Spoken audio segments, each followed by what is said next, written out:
Hello, Sagittarius, Sun, Moon, Rising, and Venus signs. Kamusta kayo? Sana po ay nasa mabuti kayong kalagayan. Welcome back po sa Star Tarot. Kung bago kayo rito, welcome din kayo. Thank you sa inyong support. I truly appreciate it. God bless you all po. Tingnan natin ang mga kaganapan dito sa buhay ni Sagittarius.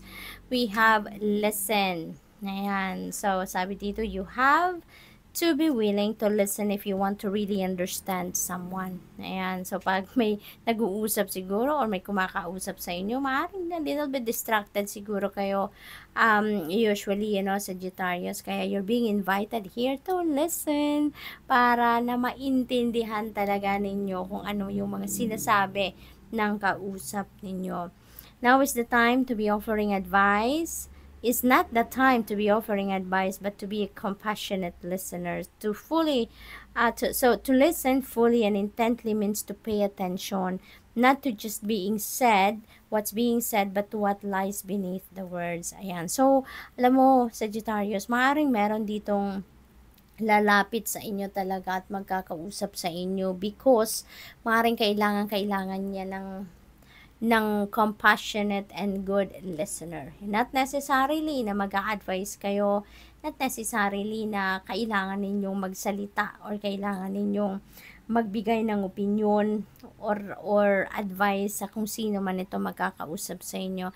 Kasi parang ang kailangan lang ng taong ito is someone na willing na makinig, makinig at makiramdam din, sa kung ano man ang kanyang nararamdaman. So, maybe may problema ang taong ito na lalapit sa inyo at gusto lang niya na meron siyang mapaglabasan or mapaghingahan, kumbaga, ng kanyang mga nararamdaman.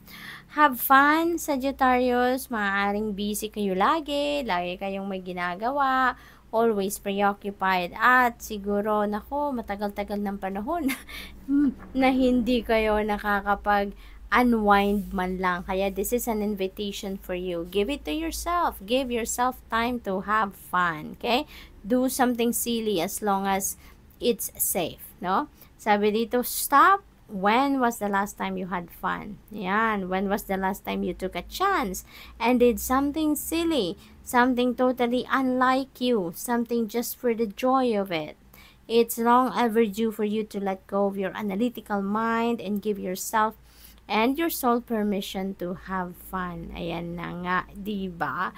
So, maaaring merong opportunities dito na nadadating sa buhay ninyo around this time para magkaroon naman kayo ng panahon, to enjoy, okay? To have fun. Kaya, i-embrace ninyo yan. Sayang naman, hindi ba? Relationships are just mirror images of your own life. How you feel and treat yourself, as well as how you react and respond to different situations and people around you. So be aware that every relationship is an opportunity for soul growth. Ayan. So, maaring sa mga relationships ninyo sa ngayon, depende, Pangaaring sa relationship, sa love and romantic relationship ninyo yan, maaring sa relationship ninyo sa mga kaibigan, sa mga kapamilya, maaring merong mga pag-i-evaluate dito ngayon na nagaganap sa inyo, Kasi parang maiisip ninyo yan or marirealize ninyo na parang kung anong klase, ng pinapakita ninyong pagtrato sa inyong sa mga tao sa paligid niyo, yun din ang mukhang marirealize ninyo na parang yun din ang bumabalik sa akin, yun din ang ginagawa nila sa akin, diba? Kaya maaaring sa ngayon, magkakaroon kayo ng oras talaga para sa pag-i-evaluate ng tama nga ba ang ginawa ko, ginawa ko ba ang ganitong bagay sa kanila, sinasabi ko ba ang mga ganitong pananalita sa kanila, yung ganun ba, So, Sag, tignan natin kung ano pa ang ganap dito for you. This is also the time siguro, na mai-improve mo din or maiisip mo dito on how you're going to improve your the kind of relationship that you have also with your friends, with family, or with your person. The Miracle of Prayer, Archangel Sandalphon. Si Archangel Sandalphon, ito yung archangel na parang messenger, yung parang courier natin siya na nag-expedite, no, ng ating mga prayers para makarating doon sa Panginoon, no? So, yan si Archangel Sandalphon. Sabi dito sa prayer na pwede ninyong sabihin din, thank you Sandalphon for delivering my prayers to heaven. Ayan.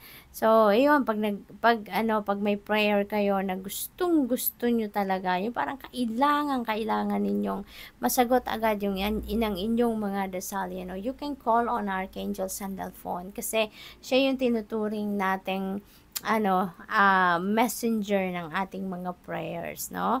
At siya yung tumutulong sa atin para mas mapabilis ang pagpadala, no? Or pagpapaabot ng ating mga dasal sa Panginoon. So, let's say we have take time to breathe. Ayan. So, Sagittarius, maaaring kailangan ninyo dito ng pahinga talaga, no? Nasa tapat din niya si have fun. Kaya malaki dito or malakas ang panawagan dito sa inyo to have fun, have time to relax, take time to breathe kasi maaaring suffocated na kayo masyado sa inyong mga trabaho. No? Alalahanin po ninyo, Sagittarius, na kailangan natin ng balanse sa buhay. 'Di ba? Kahit tayo ay nagtatrabaho, kahit na marami tayong obligasyon, responsibilidad na kailangan gampanan, huwag nating kakalimutan na kailangan din natin ng balanse.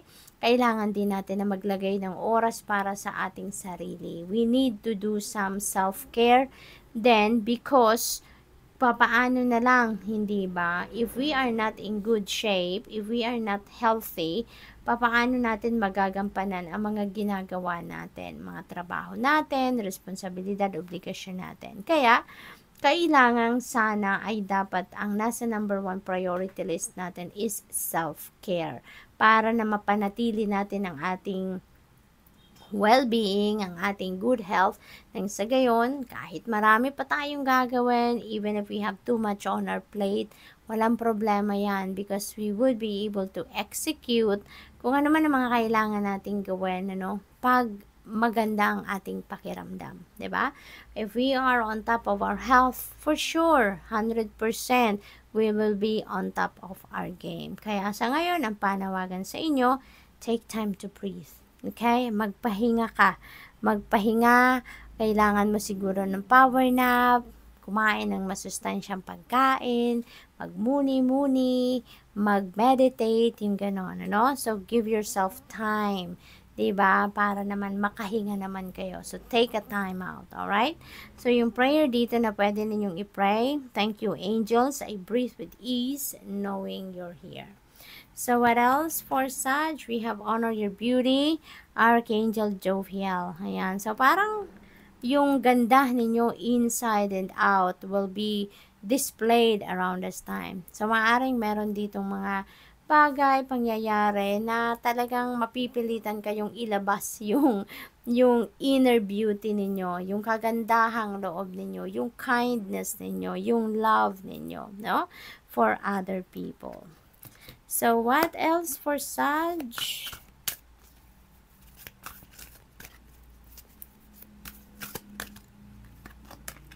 We have the wheel. Holy moly, Sagittarius. Napakagandang mensahe ito para sa inyo.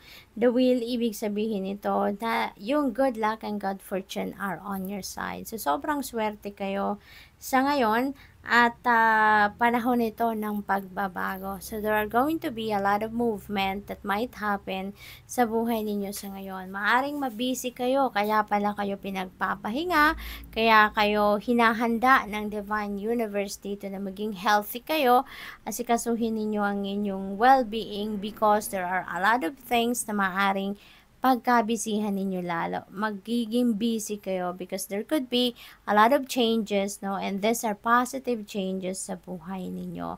Baga magtuturn ngayon yung gulong ng buhay, yung gulong ng palad ninyo is going to turn sa ngayon at yan ay magiging favorable para sa'yo. Okay? So, maraming pagbabago dito, hindi lang pagdating sa relationship ninyo, hindi lang pagdating sa trabaho, sa karera, sa negosyo, sa pera, there are a lot of other things, na magiging mas maayos na ang kalagayan ninyo sa ngayon. So, swerte, ang swerte ninyo. So, what else? We have Knight of Fire. Ayan, so there are going to be sudden changes talaga dito na kailangan ninyong asikasuhin agad. May mga opportunities dito na dadating na kailangan ninyong tignan agad, asikasuhin agad, you know, pay attention to it, no, right away, okay?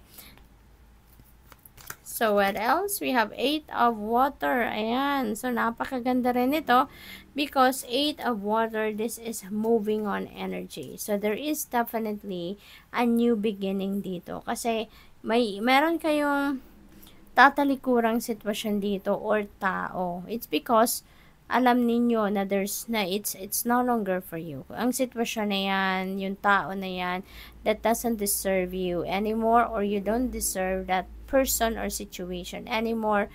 Kaya you are going to move on with your life. You're going to decide to move forward now with your life, no?